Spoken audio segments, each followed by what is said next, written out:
Eto na, umiinit pa. Galing sa oven ang ating Lakers sasabak sa mga pamalo ng Magic. Mga idol, alams na, bago tayo dumadako sa ating pagchichismis, update muna tayo. Una mga idol, natalo ang Warriors dahil walang star na naglalaro kahit Star Margarine na lang.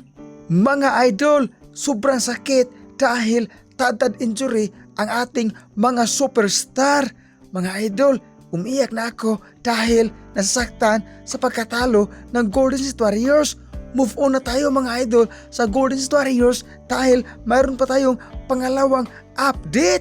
Eto na ang ating pangalawang pagchichismis. Yung nakikita ninyo mga idol na statue, ito po ay si Pat Riley, hindi si Riley Curry dahil tutir po siya ni Stephen Curry. Mga idol, kung naalala ninyo, si Pat Riley ay dating head coach ng Los Angeles Lakers. Pero mga idol, hindi pa kayo ipinanganak. Ang tanong, nasa na ba si Pat Riley? Mga idol, si Pat Riley ay nasa Misamis Heat. Pangatlo mga idol, naghahalimaw na si Jonathan Kuminga sa Atlanta Hawks. Umi-score ng 27 upang mapanalo ang kanilang kupunan versus Wizards. Pero ang kanyang kapalit, si Kristaps Porzingis, bumuhat ng bangko upang upuan dahil umiinit ang kanyang puwet sa kaupo dahil sumasakit ang tuhod. Parang kumakain ito ng munggo. Aray ko, mga idol, joke lang po. Mga idol, dumadako na tayo sa first quarter sa ating pagchichismis. Magic versus Lakers. Ito na, Lolo, pasa kay Luka, pasa kay Iton, pasa naman. Ito na, almost still, buti na lang, nandyan si Lolo. Lolo, sumasalaksak, pasa kay Iton. Good for two, ang kanyang salaksak ni Iton.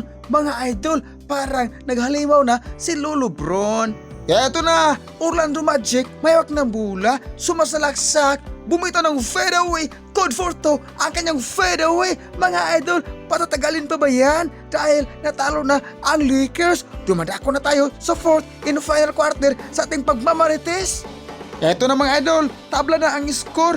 Pasa kay Rui Hachimura, bumitaw ng long distance relationship, bang, pasok ang kanyang binitawan. Lamang na ang Lakers ng tatlo, 106-103. Eto na, Magic ang bula, dumidiskarte sa iri. At ito na, sumasalaksak, turnaround, bumitaw ng fadeaway, code for two, ang kanyang binitawan. Aray ko. Eto na, Luka, parang there's a foul. Parang, panuluka ba ito?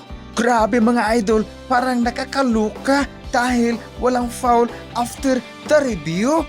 Mga idol, dapat nating tandaan na ang desisyon sa referee is always right. Katulad na lang ng mga babae mga idol, ang kanilang mga desisyon is always right dahil ladies first. Mga idol, lamang ng isa ang Orlando Magic. Lolo Bron, inbound na ball, pasa kay Luka, ang manuluka, balik naman kay Lolo Bron for the win! Aray ko, parang for the baldo pala. Mga idol, at sa wakas, talo ang Lakers.